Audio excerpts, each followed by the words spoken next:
this one. I didn't write this one.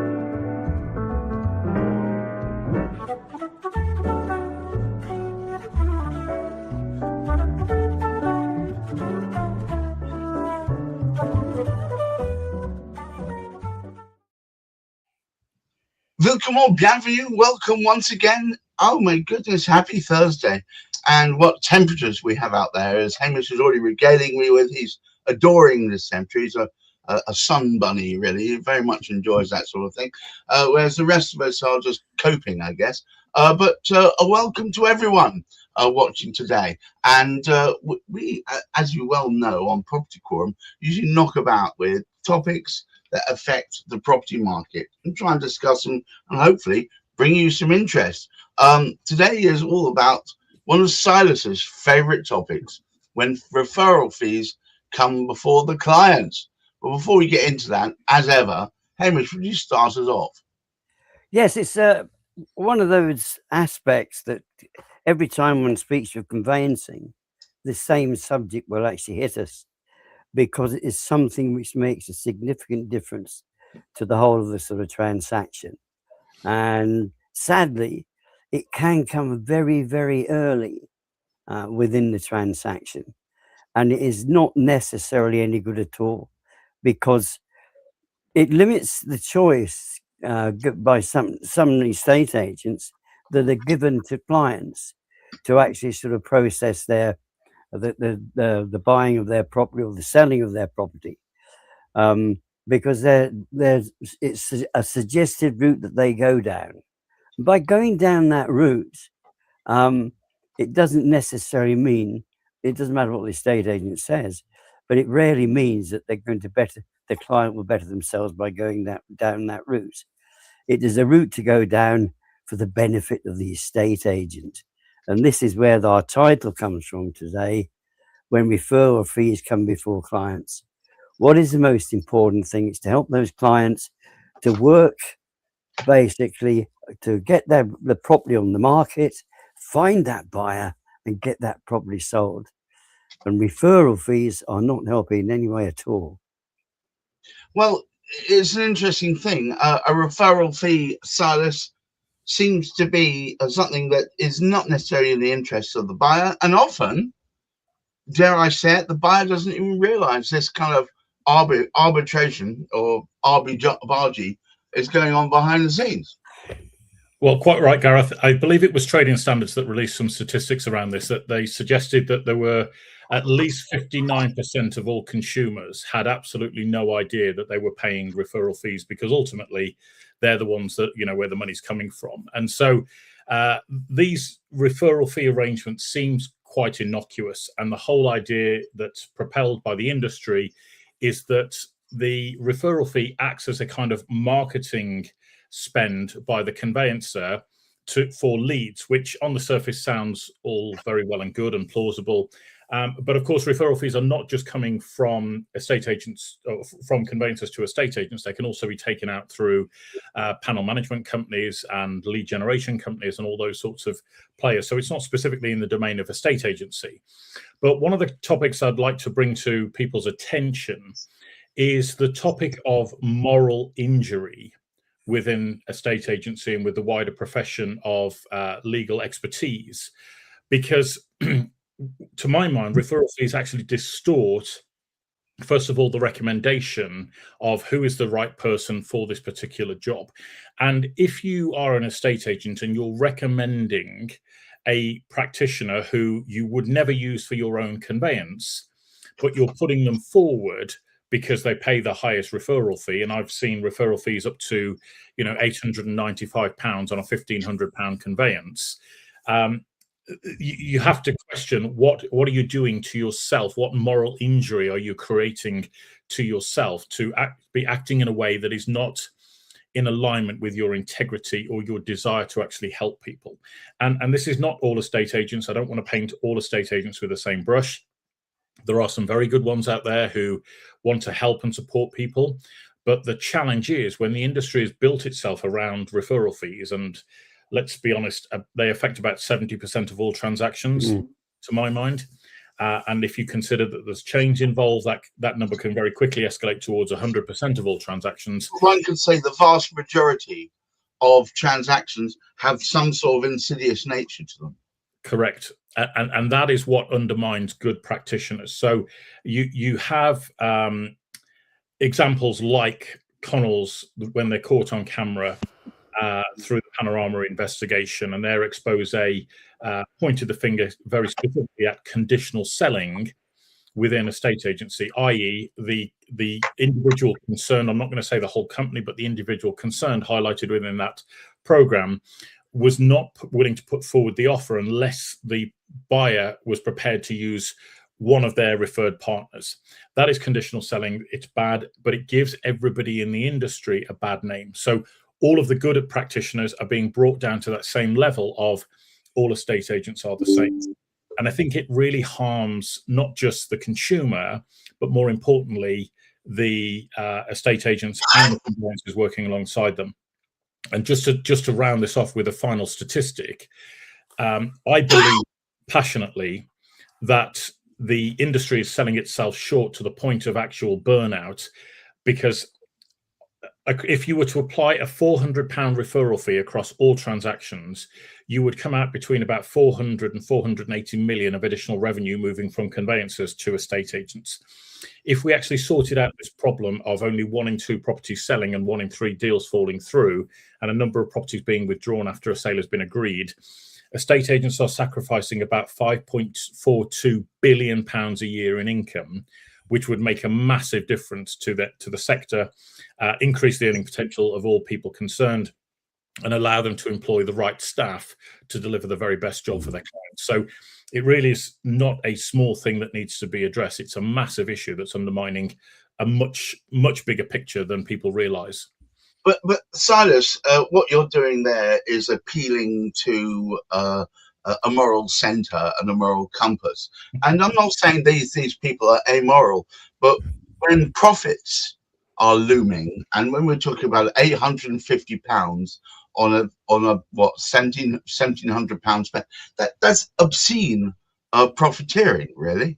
Quite right. And it's going to be very hard to apply moral compass and common sense to that, because the money is there beckoning. And let's face it, as Connells have demonstrated then and since, I believe, it's so widespread that even after the Panorama program, I think combined the entire world of that kind, of that ilk, just shrugged their combined shoulders. Well, that's the most disappointing part about it all, Gareth, is that nothing was actually done to stop the bad practice. So it was exposed, it was put out there into the world, there was a lot of industry chatter, and then every single regulator and trade body failed to act. And that just perpetuates the myth that all estate agents are the same and you can't trust estate agents. And it repeatedly puts forward this myth about why estate agency is one of the lowest trusted professions in the UK.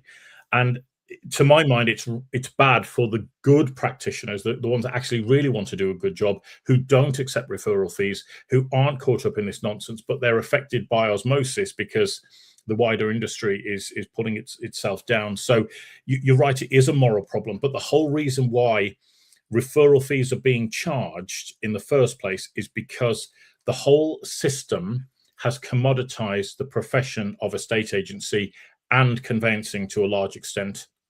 So everybody's seen as the same. They all advertise in the same places. They all get the same access to the same pool of buyers. There is nothing different in the public's eyes from one estate agent to another.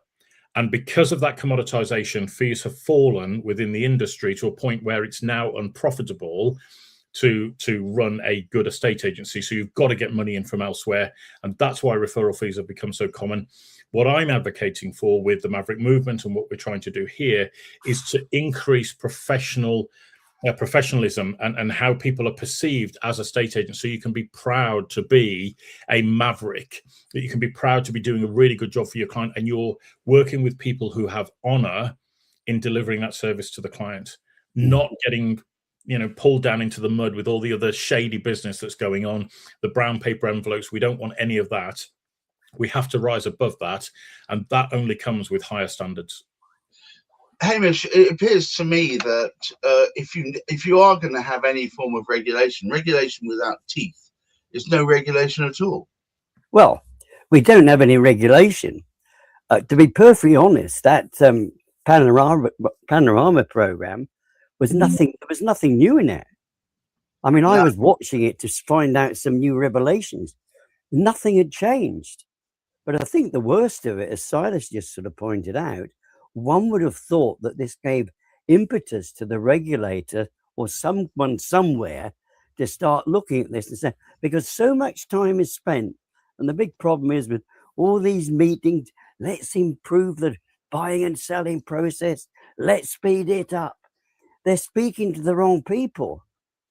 They aren't grabbing the situation by the scruff of the neck and say, heck, this has got to stop.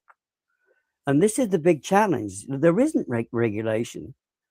Should we bring in regulation? It would be better if it was self-regulated. Yeah, but regulation, regulation doesn't always work if nobody adheres to it. And here's the problem. If, as I said, the entire industry combined just shrugs their shoulders and says, well, it's the same. That's effectively is what you said. You were expecting revelation. You got nothing new because it's the same old, same old. I mean, it would be lovely if we were able to let the general public know as a whole what goes on. And they could approach the estate agent and say, oh, are you receiving referral fees for this particular transaction we're about to sort of carry out? If they said yes, the general would turn around and say, okay, we will go elsewhere, because it's not just that estate agent often that you can get the product from. But the general public need to know about it. And if the general public it's exactly the same with so many other aspects of it. How many people watch Panorama? I don't remember the last time I watched BBC. Or I might have watched the repeat of the Formula One on it, because it is just a load of baloney a lot of the time. So whether there's any truth in the matter in some of these reports, one wonders. But there was so much truth in what that Panorama program actually sort of revealed. And as I said, the sad thing is nobody acted on it. Yeah, there was a certain amount of moral outrage. I read in a few of the rags that, oh, we shouldn't be doing this, and a bit of scabbard rattling, but nothing substantive has happened since, Silas. Not only that, but not only is that unregulated, but nobody even come forward, as Hamish said, to suggest it should be. So how can the Maverick movement become irrelevant? Which I think overall, please don't hope nobody finds us offensive. But I'm sure Silas would love nothing better than the Maverick movement be pointless. In other words, that there is enough of a moral compass that people do the right thing anyway. We're not at that point yet, which is why what you're doing is so important. Well, thank you, Gareth. I take the point that you're making here. I think the sad part about all the regulators failing to act points to a more systemic issue within the industry. And I will say it very bluntly, the issue is very, very weak leadership within the property industry.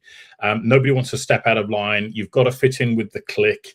You've got to have the face that fits. And if you don't maintain that position, then you're quickly ejected from the system, right? The system maintains everything as it is, and it serves to commoditize everybody so that the people at the top still get paid regardless of whether or not people move home.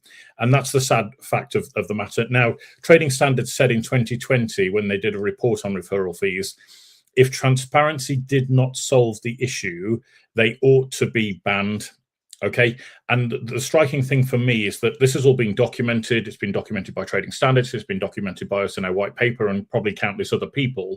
And this information has been put forward to the bodies that should be calling for the biggest ban of all, which is the bodies that represent the conveyancers. because that is a profession that is in desperate need of reform, desperate need of change, but nobody's looking at the core issues. They're just going, well, we'll regulate estate agents. We'll point the finger over there, regulate estate agents, and all of our problems will go away. Well, they won't if you're not going to address the core issue of referral fees that's undermining the ability of a conveyancing firm to turn a profit.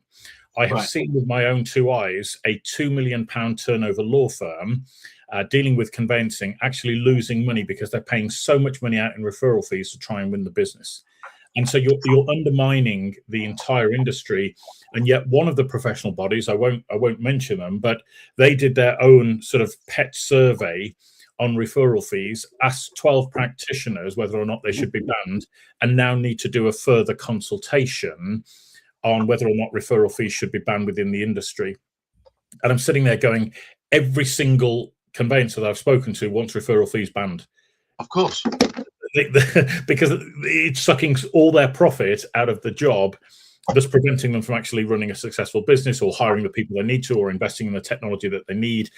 And so it's this insidious practice that I think stems from weak leadership and people who don't understand the industry well enough to be in the positions that they're in of influence, and that should be doing more to represent their members. And I know that's calling a few people out, but it's what's needed. You know, the industry has declined over the last 20 years that we've been part of it.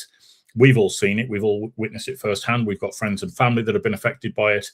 And yet what is the industry's answer? More consultations, more silence on the issues that matter. We'll leave it up to the government, who are addressing completely the wrong issues because they've been advised by people who haven't really got much of a clue. I'm sorry to say. Well, so the two ills that seem to beset that part of the industry appear to be conditional selling and referral fees. And at the moment, even with their highlighted position in the world, not a whole lot really in real world seems to be done about it. Hamish, is there any point in us yammering on about it, or should we just step back in line, keep stum, and just carry on as we were? Well, the challenge is, if people don't keep it in everybody's mind. I mean, look what happened with the post office scandal. I mean, that was absolutely a support. Look what's going on with cladding. What we have found, by keeping up persistently on the cladding, we are questioning the quality of what is being an acceptable standard. Now, referral fees are not an acceptable standard. And unless people keep the pressure on, we are, again, it is not in the best interest of the client. We've demonstrated this. And the sad thing is, very often the referral fees will be paid to somebody who is not the most efficient, is not the most effective. And when you get a chain and you get 2 or 3 of these people involved with that particular chain, you're adding weeks to the transaction, if indeed the transaction goes through. There's a greater chance of failure the longer it takes. We all know that. So take out those referral fees. That's something out of the way. Let us rely on referrals for the quality people, the mavericks, the professionals out there. Refer those. And what a difference that would make. Wow. And on that bombshell, I want to thank you all for taking part in today's Property Quorum. Hamish McClay, fire-breathing dragon of the north that he is. Thank you very much about that, Hamish. And Silas, great points, well made, but still, I just feel like we need to pull the damn saber out and wave it around a bit, because at the moment, all we're doing is ruffling feathers. We need to more than ruffle feathers. I think tarring and feathering might be ignored. Anyway, moving swiftly on from that, of course, no names should be mentioned, but you know who you are. And please keep your feet on the ground, keep reaching for the stars. Remember, we've got our final show of the week coming up on Friday, Cladding Matters. We've been mentioned in governments in Australia, in the UK. We are making waves. It's a great advertisement, is Cladding Matters, for if you keep shouting about the right things, getting the right audience, eventually movement happens. So perhaps we can do that here too. Until next time, take care.